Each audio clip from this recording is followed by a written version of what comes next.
আলাপ করেই আমরা সামনের দিকে এগোতে চাই। আমাদের বিজন বাবু দাদা আছেন, তিনিও খুব শিগগিরই এমন একটা জায়গায় যাবেন যেখানে গেলে তিনি আপনাদের বিষয়টা খুব ভালো করে দেখতে পারবেন। আর আমি তো আপনাদের লোক, আমি আপনাদের সঙ্গে যাই, ঠিক কিনা? আপনাদের লোক কিনা? কি হ্যাঁ, এই কথাই আমি বলতে চাই। আসলে আমরা এই দেশে আমাদের অনেক সমস্যা আমরা জানি, এই সমস্যাগুলোকে আমাদের আস্তে আস্তে এক এক করে যদি আমরা এগিয়ে যাই সমাধান করা সম্ভব। এবং এগুলো আমাদেরকে চিহ্নিত করতে হবে যে আমাদের মূল আপনাদের সঙ্গে যার কোথায় কোথায় সমস্যা আছে, কি করতে হবে, কি করতে পারি। আমি পাশে বসে ওনার সাথে কথা বলছিলাম এখনই যে এই উদ্যোগটার ব্যাপারটা আমরা কীভাবে সলভ করতে পারি। আমরা চেষ্টা করব, আমরা প্রধানমন্ত্রীর সঙ্গে আলাপ করে যে আপনাদের জন্য একটা আলাদা ফান্ড তৈরি করা যায় কিনা। একটা তো 100 কোটি আছে আলাদা, কিন্তু আপনাদের এই উদ্যোক্তাদেরকে ঋণ দেওয়ার জন্য স্বল্প সুদে হোক, বিনা সুদে হোক, অথবা কোনো জামানত ছাড়া এসএমই করতে পার কীভাবে করা যায়, আমরা উই ক্যান ডু ইট, আমরা করতে পারবো। তাহলে কিন্তু আমাদের অনেক সমস্যা। আপনাদের অনেকেই আছেন চাকরি করেন, বিভিন্ন জায়গায় এনজিওতে চাকরি করেন, কেউ সরকারি চাকরি করেন, বেসরকারি প্রতিষ্ঠানে চাকরি করেন, তাই না? তো তারা করছেন। আপনাদের শিক্ষার কোনো ব্যাপার থাকলে সেটাও আমরা দেখব চেষ্টা করে। আপনার ট্রেনিংয়ের কথা বলেছেন, সেই ট্রেনিংটাও আমরা সেইভাবে ব্যবস্থা করতে পারবো। আমাকে এখনই ছাত্র সাহেব বলেন যে তার অফিসার্স ক্লাবের উল্টো দিকে আপনার একটা অধিদপ্তর আছে, সেই অধিদপ্তরটাতেও আপনাদের কী কী সহযোগিতা আমরা পেতে পারি। অর্থাৎ এটাকে আমরা এখন একটা প্রাতিষ্ঠানিক রূপ দিতে চাই আমরা, এবং সেক্ষেত্রে আপনাদের নেতৃবৃন্দের একটা উদ্যোগ লাগবে। আমার খুব ভালো লেগেছে আমাদের দাদারা, এরা কিন্তু খুব উদ্যোগী, প্রায় আমার কাছে আসেন, বাসায় আসেন, আর অফিসে যান, পেছনে লেগে থাকেন, এটাতেই কিন্তু আগায়। নাহলে কিন্তু আর পুশ না করলে আপনার কখনো আগায় না, তাই না? আমার বিশ্বাস আপনারা এখন ওই দিক দিয়ে সজাগ হয়েছেন।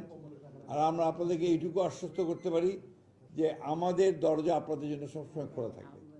আমার বাসার দরজা বলেন, অফিসের দরজা বলেন, সবসময় খোলা থাকবে। এনি টাইম, এনি মোমেন্ট আপনারা আসতে চাইবেন, কোনো সমস্যা থাকলে কথা বলতে চাইবেন, আমরা কথা বলবো, আমরা আপনাদের সমস্যার সমাধান করব।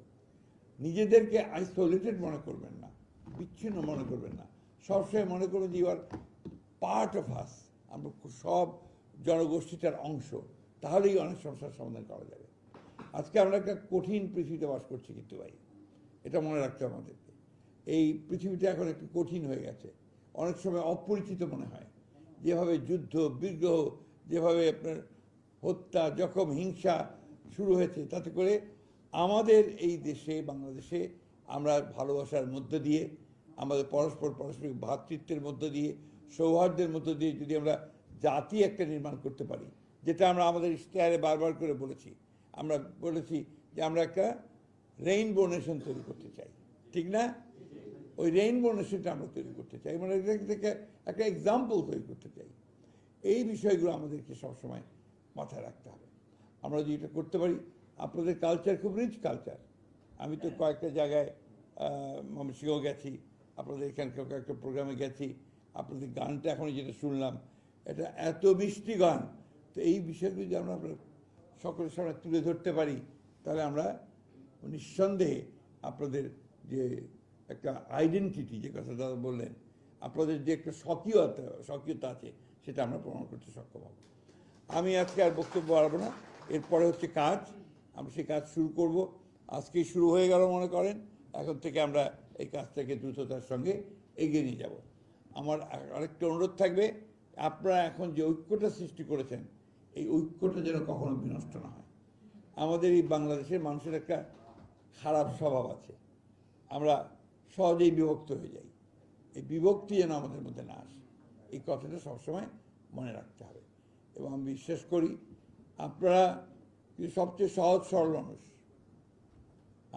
আমার তো আবারও বয়স কম হয়নি, প্রায় অনেক বয়স হয়েছে, যা দেখেছি আমি আপনার সমতলে যারা আছেন, তারা খুবই সহজ সরল মানুষ হন। এবং সেই সারল্য নিয়ে, সহজতার মধ্য দিয়ে, ভ্রাতৃত্ব বন্ধুত্বের মধ্য দিয়ে আসুন আমরা সামনের দিকে এগিয়ে যাই। আমরা পেছনে তাকাবো না, সামনের দিকে আগাবো, ঠিক আছে? আমরা এরপর একটার পর একটা অনুষ্ঠান করব, আমরা আপনাদের কালচার নিয়ে এক্সিবিশন করব, সে তুলে ধরবো সকলের সামনে। সেখানে সম্ভব হলে আমরা আমাদের প্রধানমন্ত্রীকে নিয়ে যাব, আমি অনেক আগে ওনাকে বলেছিলাম যে প্রধানমন্ত্রী প্রধান অতিথি থাকবেন, আর আপনাদের সারা বাংলাদেশের এই আদিবাসীরা আপনারা একটা বিশাল একটা সমাবেশ করবেন, সেটার দায়িত্ব আমরা নেব। এবং সে ঢাকায় হবে। টাইম করবো এটা আপনার। এখন তো ধরেন বর্ষা আসতেছে, তো আবার একটু শীত আসুক, আমরা আশা করি যে ধরেন সেপ্টেম্বর, অক্টোবর, নভেম্বরের দিকে করা যাবে। আমরা এর আগে একটা প্রোগ্রামও নিয়েছিলাম, মনে আছে আপনার? সেটা বিভিন্ন কারণে হয়নি। এইবার আমরা সেটাকে সফল করব। প্রয়োজনে সেটা চীন মৈত্রী সমিতিতে করব, অথবা আপনার সারওয়ার্দী উদ্যানে করব, যেখানে আমাদের জন্য সুবিধা হবে সে জায়গায় আমরা করব। বাট আমরা এটা করব এই বছরেই, আপনারা নিশ্চিত থাকেন। এই বলে আপনাদের সকলের সুস্বাস্থ্য দীর্ঘায়ু কামনা করে আমি শেষ করব। আর সেই সঙ্গে যাওয়ার আগে আমাদের একটু মিষ্টান্ন আপনাদের জন্য আছে, সেই মিষ্টান্ন আপনারা গ্রহণ করবেন। ধন্যবাদ।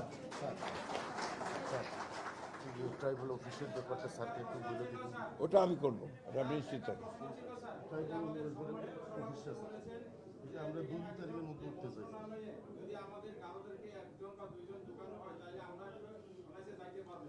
এটা তো সময়ের ব্যাপার, আইনের ব্যাপার, আপনার সরকারি নিয়ম কানুনের ব্যাপার আছে। এটা আমরা দেখব যে কিভাবে করা যায়, কিন্তু এখন যেটা পারছি আমরা সেটাই বলছি। হ্যাঁ, ঠিক আছে।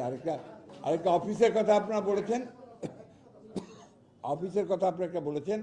আমি দাদাকে বলবো যে আপনারা ভাই একটু বসেন না, আমি কথা শেষ করিনি তো, এই তো অস্থির হয়ে গেলেন। আপনি কি জায়গাটার নাম বলেন?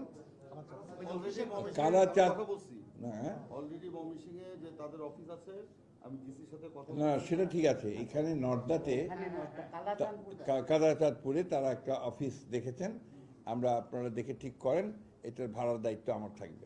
ঠিক আছে? বলেন কি বলছিলেন? কি একজন বলছিলেন?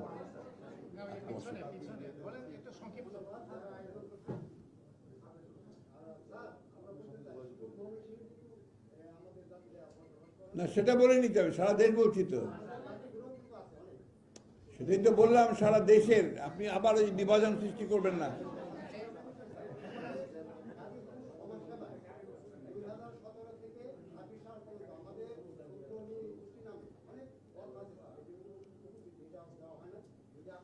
বসেন, সবকিছু হবে এখন, সবকিছু নিয়মের মধ্যে যাবে। কি বলছিলেন আপনি?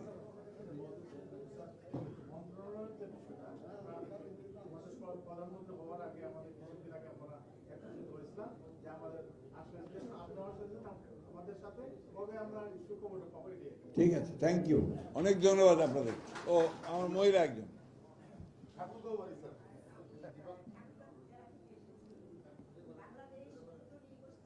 ঠাকুরগা কোথায় বাড়ি আপনার? 9 নম্বর ওয়ার্ডে। তো আপনি তো আমার ভোটার। হ্যাঁ, বলেন কি নাম আপনার? বাহ, গুড, বলেন।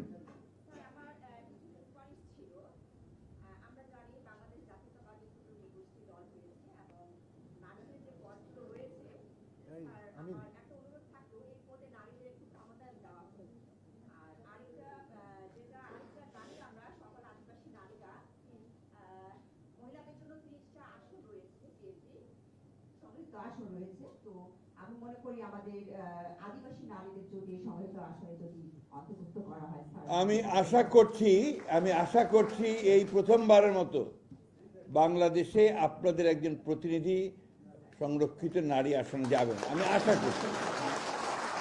আমি দিয়ে চাবো, হাইলি কোয়ালিফাইড, ব্রাকে কাজ করেন। সময় নাই তো, নাই। আর আমি ওরা সম্প্রদায় নিয়ে আমাদের দিনাজপুর সরকারি কলেজে নাকি স্যার নাকি পড়াশোনা না, উনি প্রভাষক ছিলেন। আমি পড়িয়েছি ওখানে দীর্ঘদিন, আমার বহু ফ্যান আছে দিনাজপুরে। আপনার নাকি বুদলাউরা নাকি আপনার ফ্রেন্ড ছিল। কে? বুদলাউরা, হ্যাঁ, উনি বিএনপি, আমার মামা, হ্যাঁ, উনি বিএনপি থেকে, উনি অবশ্য নির্বাচিত হতে পারেন তখন, কিন্তু উনি বিএনপি পার্টি করত জি থেকে, জি জি জি, ভিনি হাকিমপুর থেকে। তো আমাদের ওখানে দিনাজপুর এই সরকারি কলেজের সামনে আমাদের ক্ষুদ্র নিগোষ্ঠী শিল্পকলা একাডেমি হয়েছে স্যার, জানি আমি। হ্যাঁ, সেই একাডেমিতে এখন যে ফ্যাসিস্টরা আছে তারা কিন্তু আমাদেরকে, আমি 89 সাল থেকে সেখানে আমি ছিলাম শিশু শিল্পী হিসেবে, এবং আমাদের প্রধানমন্ত্রী বেগম খালেদা জিয়া যিনি আমাদের সুন্দরবন ওখানে মাটি উত্তোলন করতে গেছিল এবং মাটি খনন করছে, সেটাকেও আমি তার অনুদান পেয়েছিলাম 95,000 টাকা। এবং ক্ষুদ্র নিকুঞ্জ শিল্পকলা একাডেমিতে আমাদের অনেক বাদ্যযন্ত্র কিনা হয়েছিল। সেখানে যে ফ্যাসিস্টদেরকে এখন ওখানে রাখা হচ্ছে, সেই ফ্যাসিস্টরা আমাদের ওই জিনিসগুলো সম্পূর্ণ। আচ্ছা, এখন একটা আমি অনুরোধ করবো আপনাকে, আমি সেটা হচ্ছে যে আপনি অনুগ্রহ করে এই বিষয়গুলো লিখে আমাদের দিনাজপুরের জেলা প্রশাসকের মাধ্যমে যদি পারেন আপনারা প্রধানমন্ত্রীর কার্যালয়ে পাঠিয়ে দেবেন, অথবা ডাক্তার জাহিদ আছেন আমাদের সমাজ কল্যাণ মন্ত্রী আপনাদের দিনাজপুরের বিরামপুরের, তার কাছে পৌঁছে দেবেন, আমি সেটা পেয়ে যাব, আমরা পেয়ে যাব। কিন্তু স্যার আমি আপনাকে পিতার মতো করে অনুরোধ করে বলতেছি যে ওখানে আমার অধিকার 100% আছে, কারণ আমি আমরা ফ্যাসিস্টদেরকে সরিয়ে ফেলবো, নিশ্চিন্ত থাকেন। ধন্যবাদ। ধন্যবাদ দাদা। কেউ যাবেন না কিন্তু, দাদা আপনার অফিসে যাবো। আপনার মিষ্টি না খেয়ে কেউ যাবেন না।